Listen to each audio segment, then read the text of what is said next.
Boa noite a todas e a todos, né?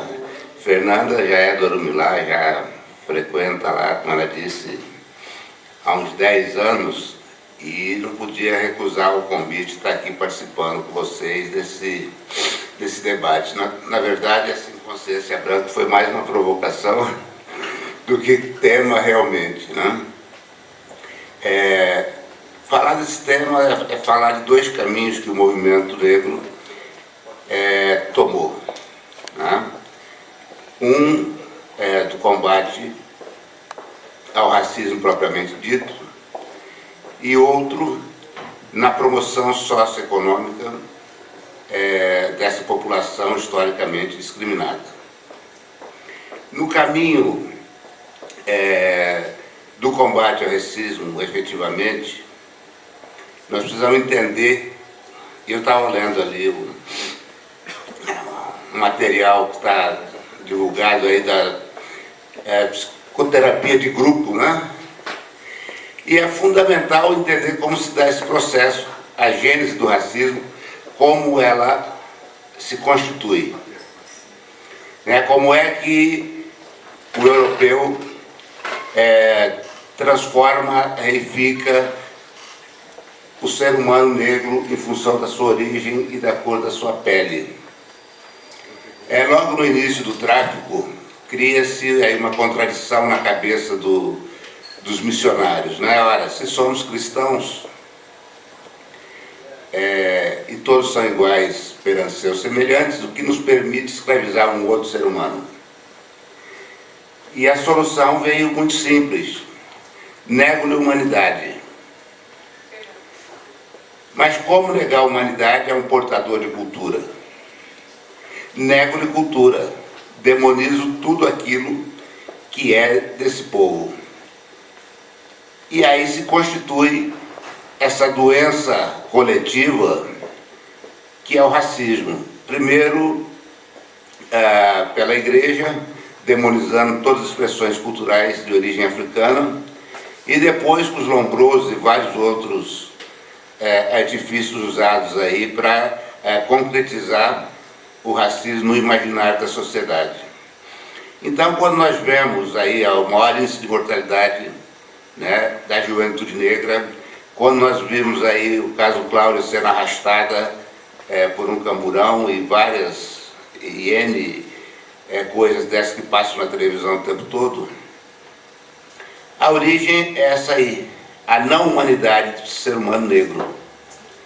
Isso permite a polícia matar, assassinar, e é tratado com normalidade pela sociedade, porque o racismo ficou naturalizado. Ninguém se espanta de ver as chamadas balas perdidas no Rio de Janeiro matando crianças negras, mulheres negras, né? Mas basta um caso de algum branco ou branca classe média, que aí se fazem passeatas, movimentos nas ruas, há toda uma comoção social em cima disso.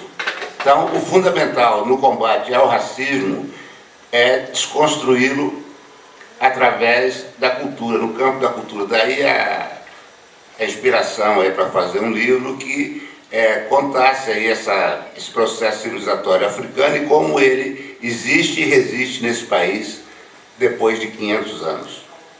O simples fato, Fernanda, de existir uma lei que obrigue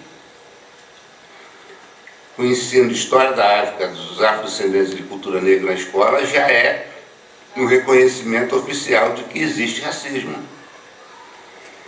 Como é que se pode educar uma criança num país como o Brasil, em que 52% são oriundos de um continente que não se diz uma vírgula? Não se trata a criança negra como descendente de escravizados, se trata como descendente de escravos, como se fosse uma coisa pétrea, imutável, uma origem única, descendente de escravo, ponto. E mais uma infinidade de exemplos que poderíamos dar. E uma outra vertente que trabalha no campo de ações afirmativas, que é a promoção desse segmento historicamente discriminado. E nesse contexto nós temos vencido várias barreiras, né? conseguimos cotas nas universidades, cota no serviço público. Recentemente, a última lei da abolição, né, que é a lei das empregadas domésticas, né? Existe toda uma legislação que não precisaria fazer uma lei específica para empregada doméstica. Já tem a CLT. Só as empregadas domésticas não estavam dentro. Aí tiveram que fazer uma lei específica, que são as mucamas antigas. E aí você liga a televisão, a Ana Maria Braga está lá, as madames todas chorosas, né? Elas vão ter que pagar 13º. Ué, você não recebe 13º? Por que ela não vai receber 13º? Então, nesses últimos anos aí do governo Lula, e aí não sou petista, poderia até ser, mas não sou, é um reconhecimento dos avanços conquistados durante esses 12 anos do PT à frente, com várias políticas públicas voltadas aí, e que atinge o segmento negro, mas não apenas o segmento negro, né? E esse reconhecimento valeu, durante a campanha, agora, a explicitação do racismo, né? Nós não queremos o norte no Brasil. Quem é o norte? É o povo negro.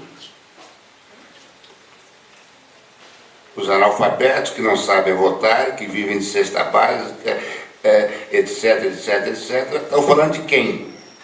Quem é esse norte e nordeste? É o povo majoritariamente afrodescendente. Mas, por incrível que pareça, essas conquistas no campo social não têm combatido o racismo, pelo contrário, ele tem acirrado o racismo, explicitado o racismo. Porque esse ser negro invisibilizado na sociedade, que não frequentava o shopping, que não frequentava a universidade, e agora ele está no não lugar.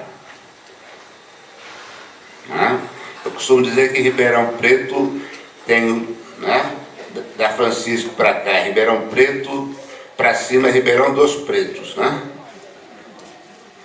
Que você anda, Quintino, Simeone, Avelino, Tanquinho, toda aquela a região, a cidade dos pretos, e para cima é Ribeirão Preto.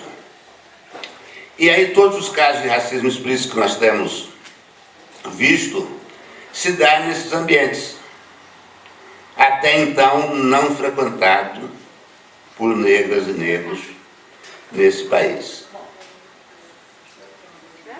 E aí o grande estranhamento, né, de olhar para o lado, ver uma coleguinha negra num banco de universidade, consumindo no shopping, né, porque o shopping brasileiro parece que ele é norueguês, né, as únicas pessoas negras são seguranças. Não existe, é só ir aqui no Ribeirão Shopping, não vai ver nenhuma balconista negra, ou balconista negro. E aí quando esse homem negro, que adquiriu aí, uma condição melhorzinha nesses 12 anos, vai consumir, aí esse racismo é explicitado. Eu não tenho nenhum problema com a explicitação do racismo, não. Eu acho que esse modelo do racismo cordial, como era tratado no Brasil até bem pouco tempo, impede no avanço do movimento social negro em políticas públicas. Essa semana mesmo nós acompanhamos aí um caso de um homem negro morto pela polícia nos Estados Unidos, em que houve uma comoção social fantástica.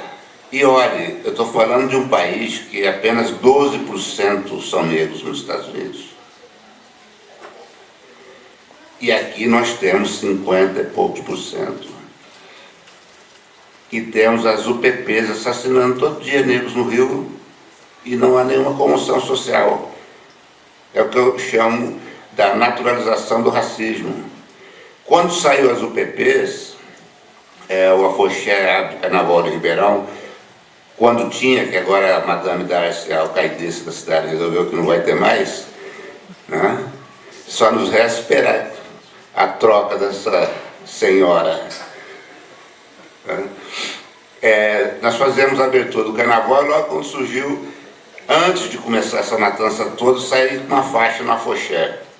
UPPs, Unidade Perseguidora de Pretos. E é isso que está acontecendo, porque quem conhece a história de favela e do Rio de Janeiro propriamente dito, né, porque essa construção que passa a denominar favela surge logo após a Guerra de Canudos, quando os negros escravizados foram arrebanhados pelo exército para assassinarem o conselheiro. E do morro onde eles bombardeavam Canudos, chamava o morro, tinha uma planta lá chamada favela, uma árvore. E isso com 1000 promessas.